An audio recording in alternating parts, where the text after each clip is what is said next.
ಇವತ್ತು ತಮಿಳುನಾಡವರು ಕೂಡ ಅವರು ಡಿಸ್ಟ್ರೆಸ್ ಶೇರಿಂಗ್ ಬಗ್ಗೆ ಬೇಕಾದಷ್ಟು ಅವರು ಬೇಡಿಕೆ ಇಟ್ಟಿದ್ದಾರೆ. ಈ ಮಧ್ಯೆ DMK ಪಕ್ಷದವರು ಕೂಡ ಅವರು ಒಂದು ಪ್ರೈವೇಟಾಗಿ ಅವರು ಒಂದು ಸುಪ್ರೀಂ ಕೋರ್ಟ್ಗೆ ಹೋಗಿದ್ದಾರೆ. ಆದರೆ ಕಾನೂನಿನ ಚೌಕಟ್ಟು ಏನು ಇದೆ ಅಂತ ನಾನು ಇದನ್ನು ಚರ್ಚೆ ಮಾಡೋದು ಬೇಡ. ಸರ್ಕಾರ ಏನಾದ್ರು ಹೋದಾಗ ಅವರು ಅವ್ರದ್ದೇ ಆದಂಥ ಒಂದು ಅಭಿಪ್ರಾಯ ಬರ್ತಾರೆ, ಕೇಳ್ತಾರೆ, ನಾವು ಅದಕ್ಕೆ ಉತ್ತರ ಕೊಡಬೇಕು. ಹಿಂದೆ ಪ್ರೈವೇಟ್ ಇನ್ಸ್ಟಿಟ್ಯೂಷನ್ಸ್ ಪ್ರೈವೇಟವ್ರು ಯಾರೇ ಆಗಲಿ ಕೇಳಬೇಕಾದ್ರೆ ಅದಕ್ಕೆ ಮಾನ್ಯತೆ ಕೊಡೋದು ಭಾಳ ಕಡಿಮೆ ಅನ್ನೋದು ನನ್ನ ಅನುಭವ ಮತ್ತು ನನ್ನ ತಜ್ಞರು ಕೂಡ ನನಗೆ ಆ ಅಭಿಪ್ರಾಯವನ್ನು ತಿಳಿಸಿದ್ದಾರೆ.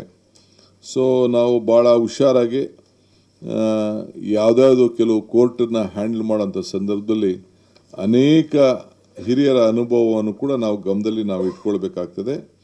ಆಮೇಲೆ ಈಗಾಗಲೇ ಜುಲೈನಲ್ಲಿ CWRC ಆಮೇಲೆ CWMA ಏನು ಆ ಮೀಟಿಂಗ್ ತೆಗೆದುಕೊಂಡಿದ್ದಾರೆ ಅದು ನಡ್ಕೊಂಡು ಬರ್ತಾ ಇರ್ತದೆ. ಅದು ಒಂದೊಂದು 15 ದಿನಕ್ಕೆ ಒಂದೊಂದು ಸತಿ ಒಂದೊಂದು ತೀರ್ಪು ಬರ್ತದೆ. ಅವರು ನಮ್ಮ ನೀರಿನ ಪರಿಸ್ಥಿತಿ ಕೂಡ ಅವ್ರಿಗೆ ಮಾಹಿತಿ ಇದೆ. ನಿಮ್ಗೆ ಹೆಂಗೆ ಮಾಹಿತಿ ನಮ್ಮ ಮಾಧ್ಯಮದವ್ರಿಗೆ, ರೈತರಿಗೆ, ಅಧಿಕಾರಿಗಳಿಗೆ ಸಿಗ್ತದೆ, ಹಂಗೆ ಕೇಂದ್ರ ಸರ್ಕಾರ ಕೂಡ ಕೇಂದ್ರ ಸರ್ಕಾರ ಆಗಿರ್ಬೋದು, ರೆಗ್ಯುಲೇಟರಿ ಅಥಾರಿಟಿ ಇರ್ಬೋದು, ಮ್ಯಾನೇಜ್ಮೆಂಟ್ ಅಥಾರಿಟಿ ಇರ್ಬೋದು, ಎಲ್ಲರೂ ಕೂಡ ಎಲ್ಲ ಸಂದರ್ಭದಲ್ಲೂ ಕೂಡ ಮತ್ತು ತಮಿಳುನಾಡು ಕೂಡ ಅವರಿಗೆ ಎಲ್ಲ ಥರದ ಮಾಹಿತಿ ಕೂಡ ತೆಗೆದುಕೊಳ್ಳಿಕ್ಕೆ ಅವಕಾಶ ಇದೆ.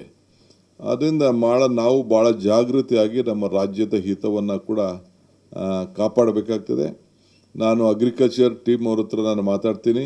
ವ್ಯವಸಾಯಕ್ಕೆ ಸಂಬಂಧಪಟ್ಟಂತೆ ಯಾವ ರೀತಿ ಮಾರ್ಗದರ್ಶನ ಕೊಡಬೇಕು ಅವರು ಕೂಡ ನಾವು ರೈತರಿಗೆ ಕೊಡ್ತೇವೆ.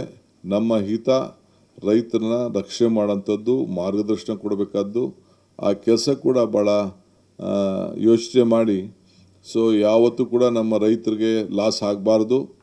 ಆಮೇಲೆ ಡ್ಯಾಮಿನ ಪರಿಸ್ಥಿತಿ ನೋಡಿಕೊಂಡು ಮತ್ತು ಬರಗಾಲದಲ್ಲಿ ಏನು ಪ್ರೈಮ್ ಮಿನಿಸ್ಟ್ರೇ ನಮಗೆಲ್ಲ ಮುಂದೆ ವಾರ್ನಿಂಗ್ ಕೊಟ್ಟಿದ್ದರು, ಅದು ಕೂಡ ಗಮನದಲ್ಲಿ ಇಟ್ಕೊಂಡು ನಾವು ಬೆಳೆಗಳನ್ನು ಯಾವ್ಯಾವ ಬೆಳೆ ಹಾಕಬೇಕು ಅಂಥೇಳಿ ನಮ್ಮ ಅಗ್ರಿಕಲ್ಚರ್ ಯೂನಿವರ್ಸಿಟಿ ಮತ್ತು ನಮ್ಮ ಅಗ್ರಿಕಲ್ಚರ್ ಟೆಕ್ನಿಕಲ್ ಟೀಮ್ ಅವರು ಕೂಡ ನಾವು ರೈತರಿಗೆ ಆ ಜಿಲ್ಲೆಗೆ ಸಂಬಂಧಪಟ್ಟಂತೆ ಪ್ರತ್ಯೇಕವಾಗಿ ಆ ಜಿಲ್ಲೆಗೆ ಏನೇನು ಆಗಬೇಕು ಅನ್ನೋದನ್ನು ಅವ್ರಿಗೆ ಮಾರ್ಗದರ್ಶನ ಕೊಡುವಂಥ ಕಾರ್ಯಕ್ರಮ ಕೂಡ ನಾವು ರೂಪಿಸ್ತೇವೆ ಅನ್ನೋ ಮಾತನ್ನು ಈ ಸಂದರ್ಭದಲ್ಲಿ ಹೇಳಲಿಕ್ಕೆ ವಹಿಸ್ತೇನೆ.